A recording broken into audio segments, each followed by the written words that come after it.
میدونی چیه رفیق؟ داریم کم کم به پایان نسل انتقالی نزدیک میشیم. آخرین بازمانده های نسل سنتی و اولین اهالی دهکده مجازی نسل مدرن.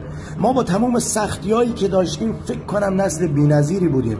نسلی هستیم که هم خانواده پر جمعیت رو دیدیم، هم خانواده کم جمعیت تک فرزندی رو تجربه کردیم.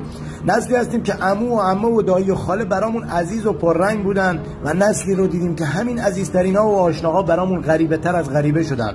نسلی که همسایه و هم محلی بخش مهمی از خاطراتمون بود و نسلی رو دیدیم که توی آپارتمان چند واحدی کسی رو نمیشناسه.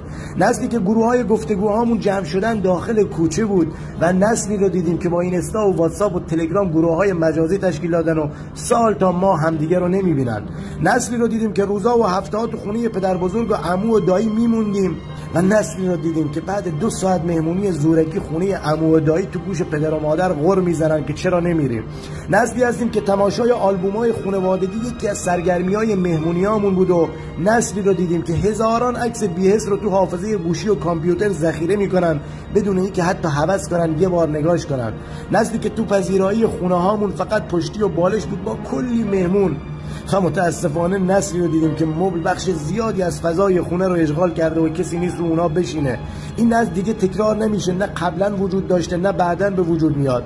ما زمانایی رو دیدیم که خونه سالمندان اسمی ناآشنا بود و مسخره، ولی الان تو هر شهر و محله تابلوی این مرکز خودنمایی میکنه.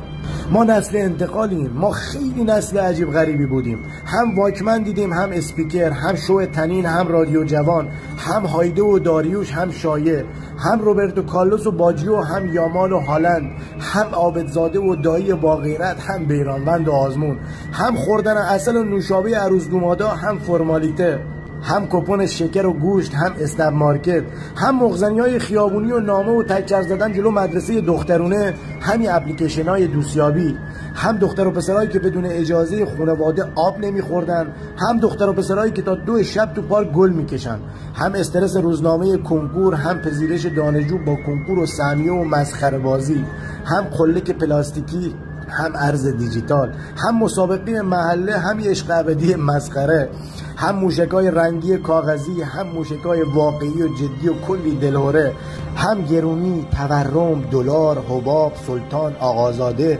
مهاجرت، بیکاری، ماشین بیکیفیت، سکه گرون، طلاق، کرایه خونه گرون، بورس، پاچ خار موفق، باسواد بیکار، خودکشی، فساد، اعتیاد.